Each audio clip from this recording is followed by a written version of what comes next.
150 grama čvaraka i stavimo u blender i dobro izblendamo.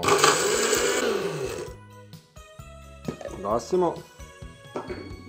Sad smo dobili ovakvu masu, a dodajemo žlicu vrhnja, žlicu senfa, 2 manja krastavca i 1 češin češnjaka. I sad to sve ponovno izmiksamo. Dodajemo sol, a pazite sa solju jer su čvarci slani, papar i 1 jaje. Sad to sve zajedno izblendamo.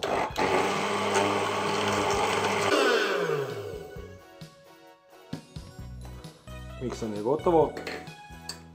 Dobili smo pastu, paštetu.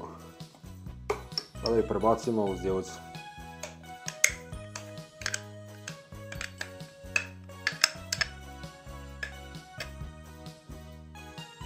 Pašteta nam je ovdje.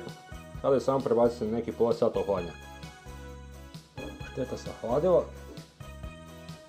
Sad je vrijeme za serviranje. Vrijeme je da probamo.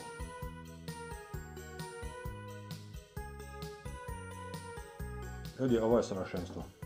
Ostavi jedan like, znak pažnje i vidimo se u sljedećem videu.